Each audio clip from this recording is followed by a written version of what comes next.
Good day sa inyo mga kapatid. For this video ay mag-unbox tayo ng new Tenda CPT Pro ng Tenda Philippines. Security Pan-Tilt Camera Wi-Fi 6. So bago natin buksan ito, basahin muna natin kung ano nga ba ang mga bagong features ng new Tenda CPT Pro. Meron siyang one-touch call. So ibig sabihin ng one-touch call, using this camera ay kaya na nating tumawag sa cellphone connected para matawagan natin ang mga mahal natin sa buhay. Meron ditong pet detection na kayang mag-determine ng mga hayop na nadatrace niya using this camera. Also, it has a cry detection na pwede natin gamitin pambantay sa mga anak natin tuwing may ginagawa tayo sa ating bahay. One is the smart tracking, the two-way audio, motion detection or human detection. Also, it supports 512 gig of memory card. Also, you can get the free 3 months cloud storage. So, pag bumili ka ng Tenda camera sa Tenda Philippines, meron kang 3 months cloud storage. Supported din siya ng OnView protocol. It means you can connect this camera through NVR. So, meron din siyang physical privacy shield na kung saan pwede natin gamitin pambantay sa ating mga bahay. So, ano pang hinihintay natin?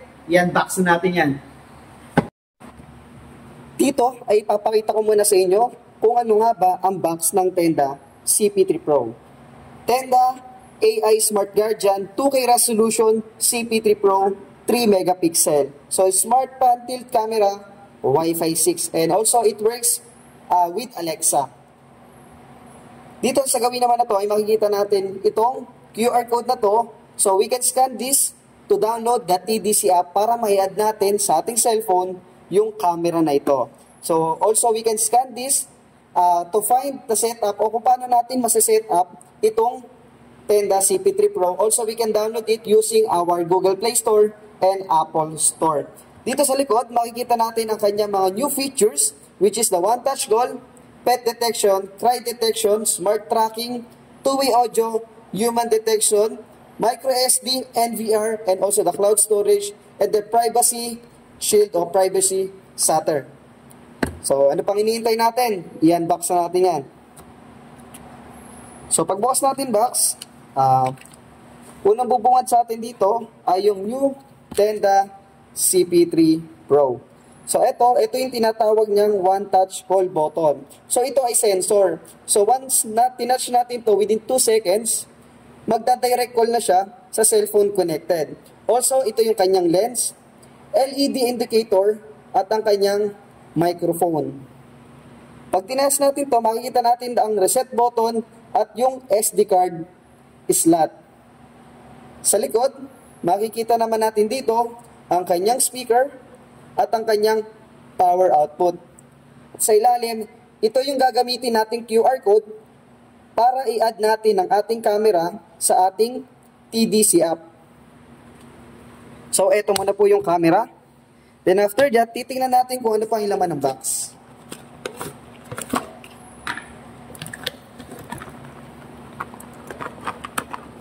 Also, we have here the DC power, which is 2 meters po yung kanyang wire connection. Ibig sabihin, mahaba ito. So, pwede natin i-ceiling to o pwede natin i-wall mounting. So, much better kung gagamitin natin to sa ceiling or sa wall dahil mahaba po yung kanyang cord.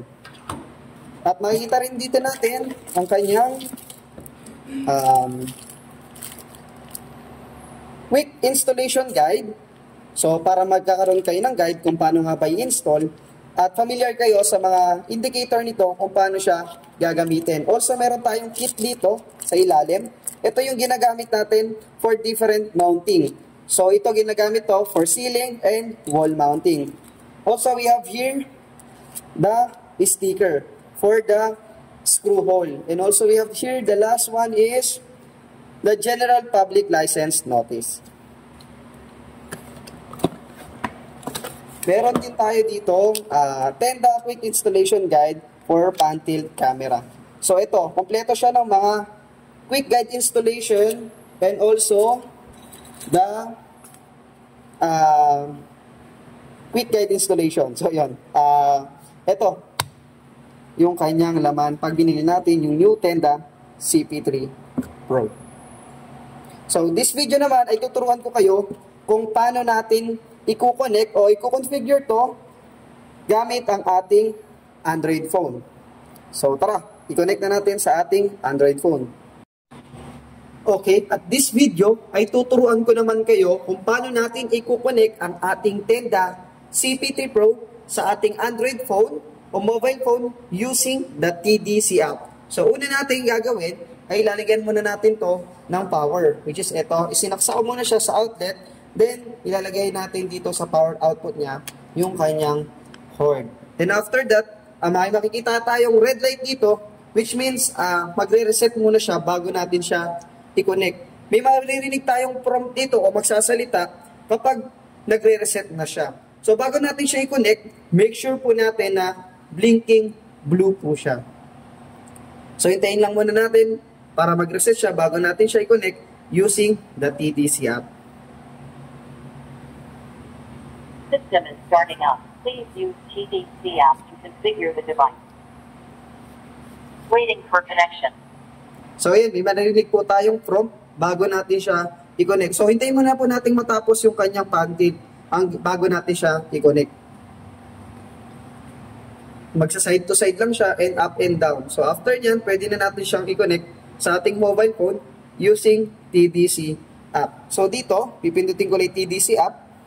Then add device, located siya sa upper right side. So makikita natin siya dito, blinking fast blue na siya. I-scan lang natin yung QR code dito located sa kanyang likod using TDC app.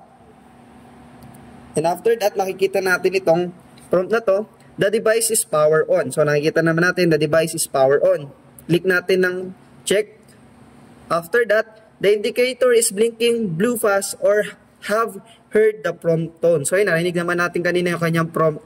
Check ulit, and then click next. So dito, pipili tayo ng kanyang internet. So nakalagay dito, only supports 2.4 GHz Wi-Fi. So ibig sabihin, gagana lang siya sa 2.4 GHz Wi-Fi. So dito naman, pwede tayong pumili ng Wi-Fi natin o internet natin kung saan natin siya i-connect.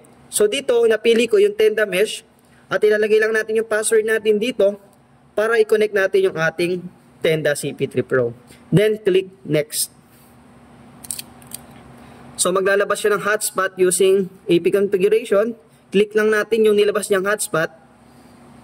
Then mag-wait lang tayo sa kanyang process to add the device.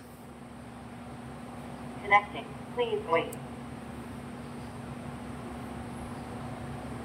Router connection succeeded. So hintayin muna nating matapos ng 100% itong pag-a-add ng device natin bago natin siya maayos yung settings niya. So yan, solid blue, ibig sabihin welcome to Tenda Camera. Ayun, so nakita natin, nag-prompt siya na welcome to Tenda Camera. Solid blue, it means connected. Then after that, click next. So if yung palitan yung kanyang pangalan, pwede rin naman. So kung hindi na, click next.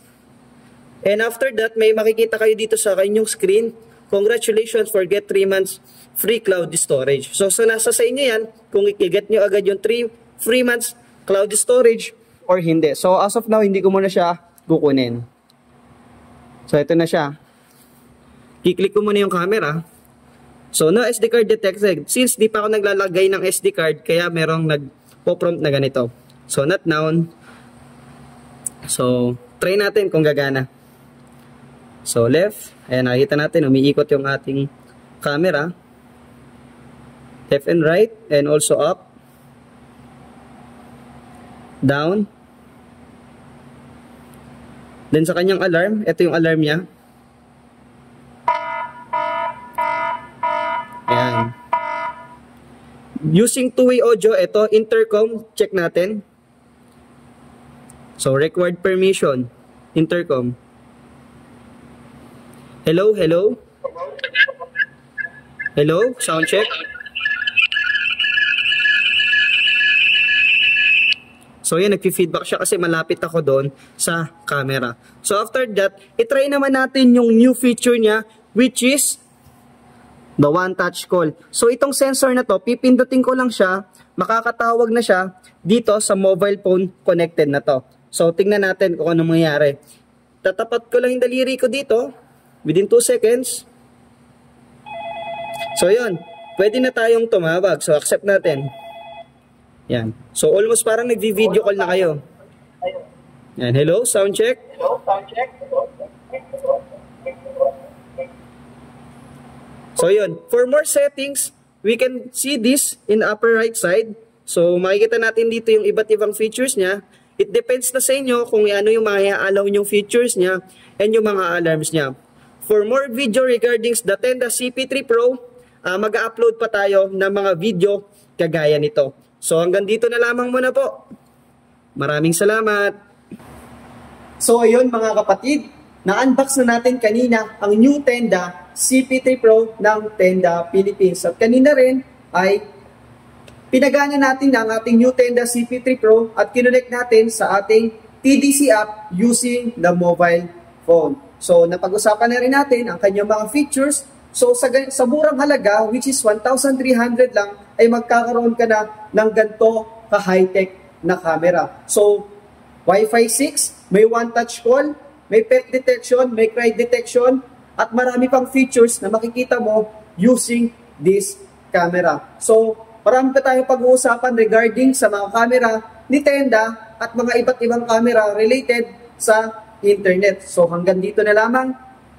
Maraming salamat.